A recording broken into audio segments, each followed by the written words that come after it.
3 দশক পর ছাত্র সংসদ নির্বাচন ঘিরে জাহাঙ্গীরনগর বিশ্ববিদ্যালয়ে উৎসবের আমেজ। হলে অছাত্রদের অবস্থান নিয়ে উদ্বেগ, সব বাধা দূর করে সফলভাবে সম্পন্নের আশা। পদ্মায় ভাঙতে ভাঙতে 5 বার বাড়ি ভাঙছি। আমার ঘর বাড়ি পুরোটাই নদীর মধ্যে গেছে। যেখানে গরু সেখানে মানুষ। পদ্মার ভয়াল রূপে দিশেহারা নদী তীরের বাসিন্দা। শরীয়তপুর মুন্সিগঞ্জে বিলীন শতাধিক স্থাপনা, কাজে আসছে না জিও ব্যাগ। আগামী বর্ষার আগে বাঁধ তৈরির কাজ শুরুর আশ্বাস। এবং ফরিদপুর রাজবাড়ীতে পেঁয়াজের দাম কমলেও বাড়তি ঢাকার বাজারে। 3 দিনের ব্যবধানে কমেছে 10 টাকা পর্যন্ত। অতিবৃষ্টিতে মানিকগঞ্জে বিপর্যয়ের মুখে সবজির ফলন।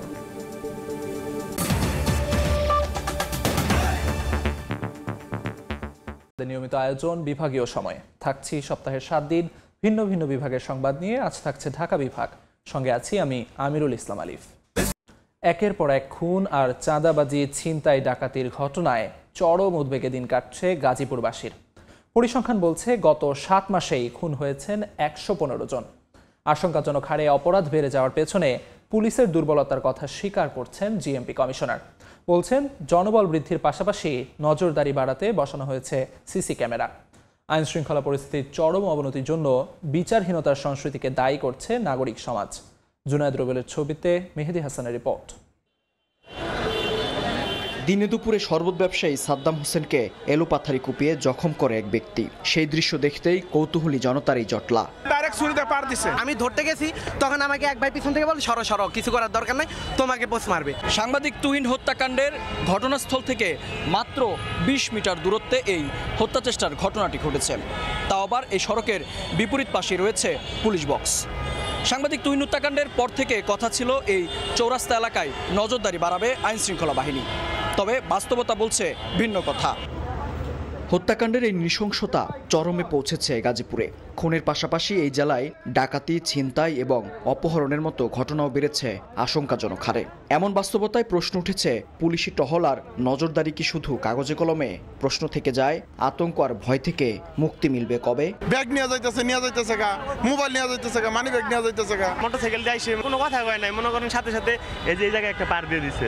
তথ্য বলছে চলতি বছর জানুয়ারি থেকে জুলাই পর্যন্ত গাজীপুর জুড়ে হত্যার ঘটনায় মামলা হয়েছে 115টি। ভয়ডরহীন অপরাধীদের এমন হিংস্র হওয়ার পেছনে অবশ্য পুলিশি দুর্বলতাকেই দায়ী করছেন অনেকেই। পুলিশের যে জনবল, সে জনবল কিন্তু পর্যাপ্ত না। যদি আমরা সিসি ক্যামেরা স্থাপন করতে পারি তাহলে কিন্তু অনেক ক্রাইমের ডিটেকশন হয়ে যাবে। যদিও অপরাধীদের বেপরোয়া ও নৃশংস আচরণের পেছনে বিচারহীনতার সংস্কৃতির পাশাপাশি সমাজ ব্যবস্থাকে দায়ী করছেন বিশেষজ্ঞরা। সমন্বিত উদ্যোগের মাধ্যমে জননিরাপত্তা বৃদ্ধির জন্য করণীয় যা কিছু আছে সেগুলো উদ্যোগ নেয়া। প্রায় 70 লাখের এই নগরীতে পুলিশের সংখ্যা মাত্র 1,500। মেহেদি হাসান, সময় সংবাদ, গাজীপুর। জাহাঙ্গীরনগর বিশ্ববিদ্যালয়ে জাকসু নির্বাচনের ভোট গ্রহণ আগামী 11 সেপ্টেম্বর।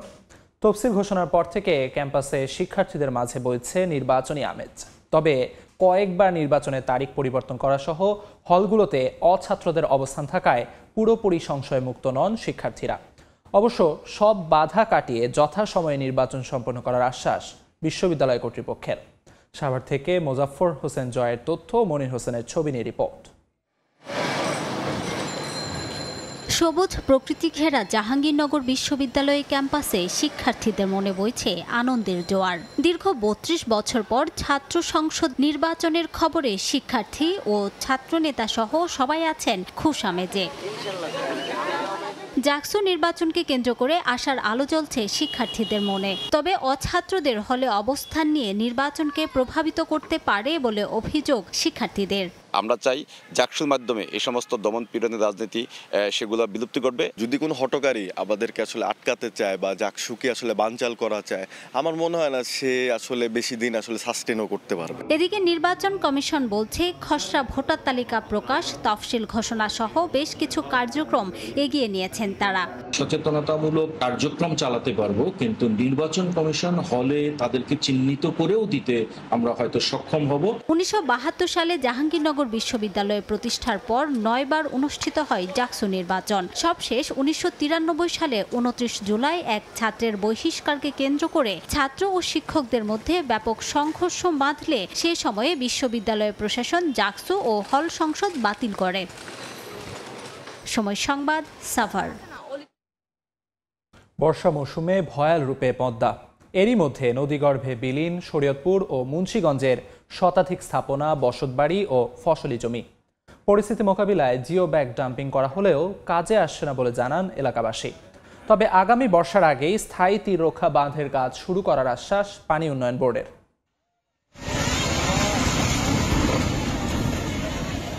ভয়াল রূপ পদ্মার, গ্রাস করছে তীরবর্তী অঞ্চল, নদীগর্ভে বিভিন্ন স্থাপনা। গত 1.5 মাসে পদ্মার ভাঙনে শরীয়তপুরের জাজিরাই ভিটামাটি হারিয়েছে শতাধিক পরিবার। হুমকিতে নদী তীরবর্তী হাটবাজার, বসতবাড়ি, রাস্তাঘাট সহ 6 শতাধিক স্থাপনা সর্বস্ব হারিয়ে মানবতর জীবনযাপন করছেন ভুক্তভোগীরা। ভাঙন রোধে স্থায়ী বাঁধ নির্মাণ সহ সরকারি সহায়তার দাবি তাদের। পদ্মায় ভাঙতে ভাঙতে 5 বার বাড়ি ভাঙছি। মানুষজন আস্তে আস্তে আমার ঘরের মাল সামানা সহ আমার ঘর বাড়ি পুরোটাই নদীর মধ্যে গেছে। না আছে রান্না করার জায়গা, না আছে খাবার জায়গা। যেখানে গরু সেখানে মানুষ। 3টা ঘর গেছে গা, জাল গেছে গা, 70,000 টাকার ঘরে আসলো, জাল শুদ্ধ ঘর নিয়ে গেছে। সরকারের কাছে আবেদন করছিলাম স্থায়ী বেড়ি বাঁধার জন্য, আমাকে থাকার জন্য, একটু জায়গার জন্য। এদিকে মুন্সিগঞ্জের দিঘিরপাড় বাজার এলাকাতেও পদ্মার ভাঙন শুরু হয়েছে। এর মধ্যে 6টি ব্যবসা প্রতিষ্ঠান বিলীন। ভেসে গেছে বাঁধ রক্ষার জন্য ফেলা ব্লক ও জিও ব্যাগ।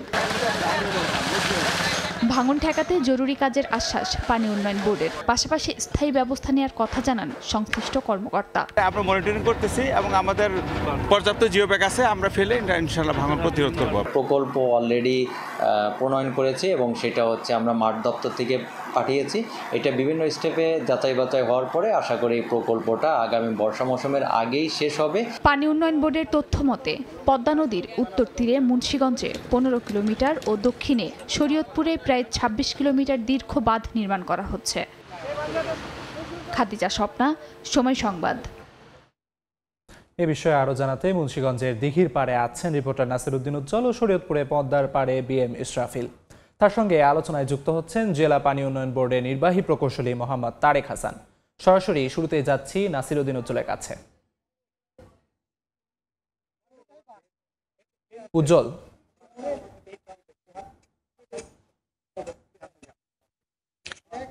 200 বছরের প্রাচীন এই দিঘিরপাড় বাজারে যে পদ্মার ভাঙন দেখা দিয়েছে, এতে কিন্তু পুরো এলাকায় যেমন আতঙ্ক বিরাজ করছে, একই সঙ্গে কিন্তু নানা রকম চ্যালেঞ্জ তৈরি হয়েছে। যে এই যে গ্রিড লাইন, যেটি শরীয়তপুরের সঙ্গে বিদ্যুৎ সঞ্চালন লাইন, সেটি কিন্তু এখন হুমকির মুখে পড়েছে। আপনারা দেখছেন অনেকটা নদীর উপরেই কিন্তু পড়েছে, যেটি রজতরেখা নদীর মুখে টাওয়ারটি করা হয়েছিল, সেই এলাকায় কিন্তু তীব্র স্রোত বয়ে যাচ্ছে এবং এখানে কিন্তু যে ঘূর্ণি স্রোত, যেই রুদ্রমূর্তি, সেটি কিন্তু একটা বিশেষ শব্দ তৈরি করছে এবং এই শব্দের মধ্য দিয়ে কিন্তু এই যে বাজারের বিপরীত প্রান্ত যেটি কান্দারবাড়ি এলাকা, সেখানে কিন্তু বিদ্যুতের 2টি বড় পুল পদ্মায় বিলীন হয়ে গেছে এবং এরকম আশেপাশে কিন্তু নানা রকম ভাঙনের যে নমুনা, সেটি কিন্তু তারা বলছেন যে নদীর গতিপথ পরিবর্তন হয়েছে। যে দিঘির পাড়ের সঙ্গে যেই নদীর পানির প্রবাহ ছিল, সেই প্রবাহ আগে ছিল একেবারে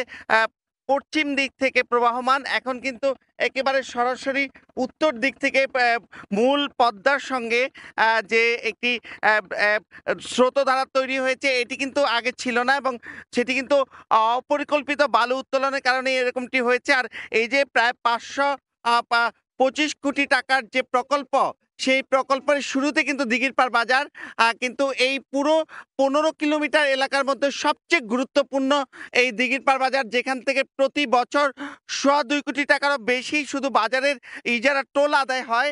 আর সেই বাজারটি সুরক্ষার জন্যে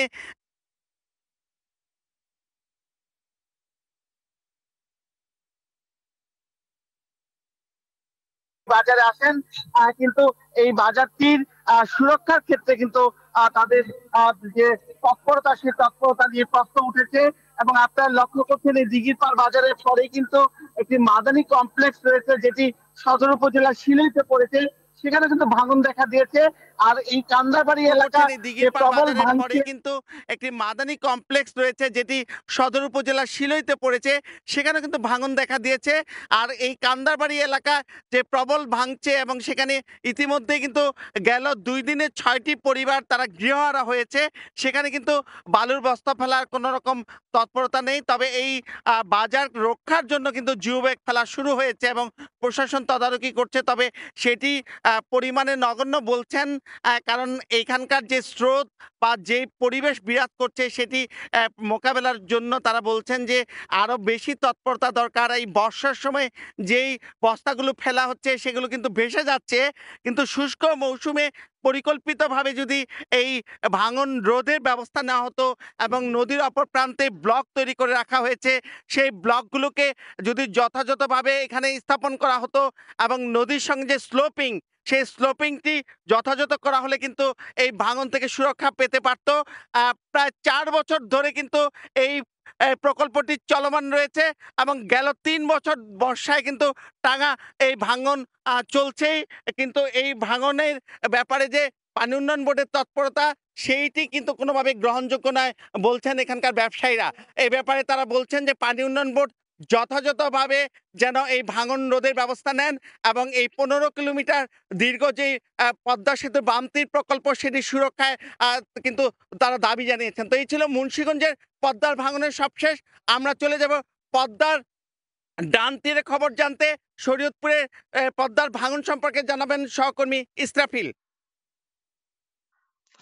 পদ্মা সেতু কনস্ট্রাকশন ইয়ার্ড রক্ষা বাঁধ এবং পদ্মা নদীর ডান তীর রক্ষা বাঁধ দীর্ঘদিন ধরেই ভাঙনের কবলে এবং ইতোমধ্যেই কিন্তু প্রায় 1 কিলোমিটার অংশ কিন্তু নদীগর্ভে বিলীন হয়েছে। এতে 30টি ঘর, বসতভিটা সহ ব্যবসা প্রতিষ্ঠান এখানে বিলীন হয়েছে। পাশাপাশি এখানে কিন্তু নদী ভাঙনের শিকার হয়েছে আরো প্রায় 100টি ঘর এবং ভাঙন ঝুঁকিতে রয়েছে প্রায় 600টি বাড়িঘর। এই যে নদী ভাঙন, কেন কি জন্য নদী ভাঙছে এবং এর করণীয় বিষয় নিয়ে আমরা আজকে কথা বলবো। শরীয়তপুর পানি উন্নয়ন বোর্ডের নির্বাহী পরিচালক যিনি রয়েছেন মোহাম্মদ তারেক হাসান, তিনি রয়েছেন আমাদের সাথে। আপনাকে সময় টিভির পক্ষ থেকে স্বাগতম। আসলে পদ্মা নদী ভাঙছে, এটা আসলে কি কারণে ভাঙছে? বালি উত্তোলন হচ্ছে এমন কোনো বিষয় আছে কিনা? না, জি ধন্যবাদ। আসলে ভাঙ্গনের একমাত্র কারণই হচ্ছে নদীর দেখতেছেন গতিপথটা পরিবর্তন হচ্ছে। আগে মুন্সিগঞ্জের ওই সাইড দিয়ে পানির ফ্লোটা বেশি ছিল, এখন দেখা যাচ্ছে যে পানির ফ্লোটা হচ্ছে শরীয়তপুরের সাইডে বেশি, যেটাই মূল কারণ ভাঙ্গনের জন্য আসলে। আচ্ছা, আপনার কাছে আরেকটি প্রশ্ন হচ্ছে যে এই যে পদ্মা সেতুর যে পশ্চিম প্রান্তে যে জায়গাটিতে আপনার সেখানে আপনার বাঁধ তৈরি হয়েছে, কিন্তু আমাদের পূর্ব প্রান্তে বাঁধ তৈরি হয়নি, এর পিছনে আসলে কি ব্যাখ্যা? এটা পদ্মা সেতুর কথা মনে হয় আপনি বলতেছেন। আসলে পদ্মা সেতুর যে মূল গাইড বাঁধ যেটা করেছে তাদের প্রকল্প থেকে, এটা তাদের মূল কনসার্নটা হচ্ছে পদ্মা সেতুকে কেন্দ্র করে। তো এটা ডেফিনেটলি আপস্ট্রিমে মানে আপনার হচ্ছে উজানে হইতেছে বেশি পরিমাণ থাকবে, ভাটিতে হচ্ছে কম পরিমাণ থাকবে, যেহেতু তাদের মূল থিমটাই হইতেছে তাদের ব্রিজকে হচ্ছে প্রোটেকশন দেয়া, যার কারণেই এটা মানে যুক্তিগত।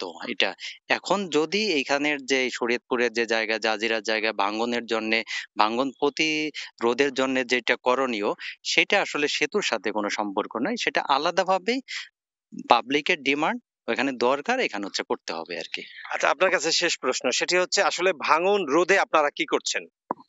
আচ্ছা, ভাঙ্গন রোধে যথারীতি আমাদের যেটা প্র্যাকটিস থাকে আমরা সেটাই করছি। এখন যেহেতু বর্ষা মৌসুম, এখন যেন ভাঙ্গনটা ত্বরান্বিত না হয়, ভাঙ্গনটাকে যতটা সম্ভব হচ্ছে কমানো যায় এবং বন্ধ করা যায়, সেটার জন্য আমরা ইমার্জেন্সি বেসিসে হচ্ছে একবার ইনস্ট্যান্ট জিও ব্যাগ ফেলতেছি। আসলে এখানে ভাঙ্গন প্রতিরোধের জন্য জিও ব্যাগটাই দিয়েই সম্পূর্ণ সম্ভব না, এখানে ব্লক ফেলতে হবে, স্থায়ীভাবে কাজ করতে হবে। তো যেহেতু অল্প সময়ের মধ্যে ব্লক তৈরি করে এটা ফেলানো সম্ভব না, সেহেতু আমরা এখন জরুরিভাবে হচ্ছে জিও ব্যাগ ফেলতেছি এবং আমাদের পরিকল্পনা ইতিমধ্যে আমাদের প্রস্তাবনাও চলে গেছে মাঠ পর্যায় থেকে, যে এখানে হচ্ছে টোটাল জায়গাটাকে স্থায়ী নদীর তীর সংরক্ষণ কাজ করা, যেটাকে মানুষ পাবলিকে বলে স্থায়ী বেড়িবাঁধ, এবং সেটাই ইনশাল্লাহ হবে। তো আসলে দীর্ঘদিন ধরেই এই যে শরীয়তপুরের যে পদ্মা নদীর এই ভাঙনের খেলা কিন্তু আমরা প্রতিনিয়ত প্রতি বছরই দেখছি। তো আসলে এখানে স্থায়ী একটি তীর রক্ষা বাঁধ তৈরি না হলে আরো বড় ধরনের আশঙ্কায় রয়েছে শরীয়তপুরের এই পদ্মা তীরবর্তী মানুষ। এই ছিল শরীয়তপুর থেকে সর্বশেষ। শরীয়তপুর ও মুন্সিগঞ্জ থেকে পদ্মার ভাঙন সম্পর্কিত সবশেষ তথ্য জানাচ্ছিলেন সহকর্মীরা। ফরিদপুর রাজবাড়ীতে পেঁয়াজের দাম কমলেও এর প্রভাব নেই রাজধানীতে। ঢাকায় খুচরা বাজারে প্রতি কেজি সেঞ্চুরি ছুঁই ছুঁই। রান্নার অন্যতম এই উপকরণের ঊর্ধ্বমুখী দামে দিশেহারা ক্রেতা। মাসব্যাপী ঊর্ধ্বমুখী পেঁয়াজের বাজার। রাজধানীতে প্রতি কেজির দাম বেড়েছে 20 টাকা পর্যন্ত। তবে ঢাকার বাইরের চিত্র কিছুটা ভিন্ন। গত সপ্তাহে রাজবাড়ীতে টানা 3 দিন পেঁয়াজের দাম বাড়লেও শুক্রবার খুচরায় কমেছে 10 টাকা। প্রতি কেজি বিক্রি হচ্ছে 60 থেকে 70 টাকায়। ফরিদপুরেও প্রতি কেজিতে কমেছে 20 টাকা। গত হাটে 3000 টাকা 2900 টাকা বলা লাগতো না, আর আজকে সেই পিস বেচলাম হলো 2500 টাকা। তাই এরকম হলে কি কৃষক বাঁচে? ব্যাপারীরা বলতেছে বাজারে এলসি ঢুকছে, সেজন্য আমাদের পেঁয়াজের দাম কম দিচ্ছে। এদিকে দেশের বিভিন্ন জেলায় পেঁয়াজের বাজার নিম্নমুখী হলেও প্রভাব নেই রাজধানীর বাজারে। ছুটির দিনে খুচরায় মানভেদে দাম ঠেকেছে 80 থেকে 90 টাকায়। অন্তরা সেন, সময় সংবাদ, ঢাকা। অতিবৃষ্টিতে বিপর্যয়ের মুখে সবজির ফলন। মানিকগঞ্জে বেশিরভাগ গাছের ফুল ঝরে পড়ায় লোকসানের মুখে কৃষকরা বলছেন বেগুন, চালকুমড়া, মরিচ, শসা, করলা সহ বিভিন্ন জাতের সবজির ফুল ঝরে যাচ্ছে। বাড়তি পরিচর্যা করেও মিলছে না কোনো সুফল। এ অবস্থায় ঢালু জমি ও মালচিং পদ্ধতিতে সবজি চাষের তাগিদ কৃষি বিভাগের। দুদিন সংস্কারের অভাবে ঢাকা বরিশাল মহাসড়কের ফরিদপুর থেকে ভাঙ্গা পর্যন্ত 32 কিলোমিটার অংশ খুবই বেহাল। অসংখ্য খানাখন্দে ভরা সড়কে ঝুঁকি নিয়েই চলছে যানবাহন। সড়ক বিভাগ বলছে দ্রুতই শুরু হবে সংস্কার কাজ। সড়কে ছোট বড় অসংখ্য খানাখন্দ, এর মাঝে ঝুঁকি নিয়ে চলছে বাস, ট্রাক ও ব্যক্তিগত গাড়ি। ঢাকা বরিশাল মহাসড়কের ফরিদপুর থেকে ভাঙ্গা পর্যন্ত 32 কিলোমিটার অংশের বেহাল দশা। বর্ষা মৌসুমে সামান্য বৃষ্টিতেই সড়কের বিভিন্ন স্থানে জমে যায় পানি, যা ঢেকে ফেলে দৃশ্যমান গর্ত, বাড়িয়ে তোলে দুর্ঘটনার ঝুঁকি। এই পথে পাড়ি দিতে সময় লাগছে স্বাভাবিকের চেয়ে অনেক বেশি। প্রতিদিন বিকল হয়ে পড়ছে যানবাহন। ব্যবহারকারীরা জানান, পদ্মা সেতু চালুর পর যানবাহনের চাপ বাড়লেও দীর্ঘদিনেও সংস্কার হয়নি সড়কটির। আমাদের এই রাস্তায় এত খারাপ অবস্থা যে আমরা এখানে চলতে পারতেছি না। অনেক 10 টাকা গাড়ি ভেঙে রাস্তার পরে পড়ে আছে। পেশেন্ট নিয়ে সময় মতো যাইতে পারে না, পথের মধ্যে রোগী মারাও যায়। সরকারের কাছে আবেদন করি এই রাস্তার অতি শীঘ্রই কাজের জন্য। সড়ক ও জনপথ বিভাগ বলছে, ফরিদপুর ভাঙা অংশ সংস্কারে ইতোমধ্যেই বরাদ্দ দেওয়া হয়েছে 49 কোটি টাকা। শিগগিরই শুরু হবে কাজ। টানা বর্ষণের কারণে কাজটি আমরা ধরতে পারছি না। আমাদের হচ্ছে যে আমরা আশাবাদী যে হয়তো আগামী 15 থেকে 20 দিনের মধ্যেই বৃষ্টিপাত কমে আসবে, তখন আমরা কার্যক্রম শুরু করতে পারব। ঢাকা বরিশাল মহাসড়ক ব্যবহার করে 20,000 যানবাহন চলাচল করে। সময় সংবাদ, ফরিদপুর। সেতুর অভাবে দীর্ঘদিন ধরে নদী পারাপারে ভোগান্তির শিকার রাজবাড়ীর কালুখালী উপজেলার হরিণবাড়িয়া চরের বাসিন্দারা। তাদের উপজেলা ও জেলা সদরে যাতায়াতের পথে হিরু মোল্লার ঘাট এলাকায় পাড়ি দিতে হয় 180 মিটার প্রশস্ত মরা পদ্মা নদী। পারাপারে একমাত্র ভরসা নৌকা। এতে প্রায়ই ঘটছে দুর্ঘটনা, হচ্ছে প্রাণহানিও। এমনকি কোথাও আগুন লাগলে আসতে পারে না ফায়ার সার্ভিস। হিরু মোল্লার ঘাটে সেতু নির্মাণের জন্য 2024 সালের ডিসেম্বরে মাটি পরীক্ষা করা হলেও 8 মাসেও কোনো অগ্রগতি হয়নি।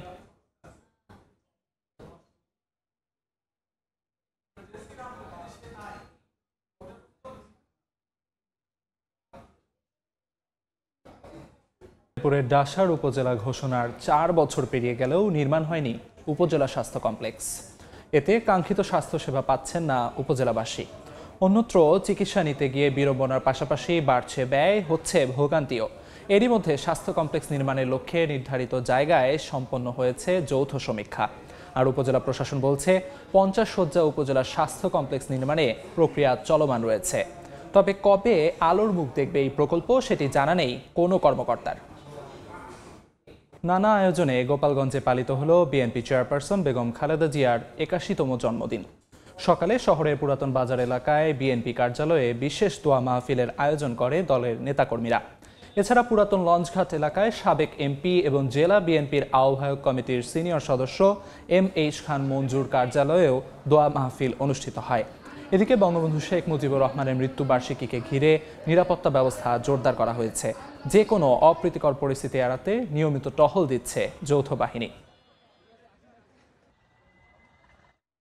গাজীপুরে সাংবাদিক তুহিন হত্যার বিচার দাবিতে মাদারীপুরে মানববন্ধন ও বিক্ষোভ অনুষ্ঠিত হয়েছে। সকালে জেলা প্রেস ক্লাবের সামনে মানববন্ধন করেন রিপোর্টার্স ইউনিটির সদস্যরা। পরে সমাবেশ অনুষ্ঠিত হয়। এ সময় বক্তারা সাংবাদিক নির্যাতন বন্ধের পাশাপাশি তুহিন হত্যার বিচার দাবি করেন। গত 7 আগস্ট সন্ধ্যায় চান্দনা চৌরাস্তায় প্রকাশ্যে অস্ত্র নিয়ে ধাওয়া করে সাংবাদিক তুহিনকে কুপিয়ে হত্যা করা হয়। এই ছিল বিভাগীয় সময়ে। আগামীকাল থাকবো চট্টগ্রাম বিভাগের আয়োজন নিয়ে। সঙ্গে থাকুন সময়ের।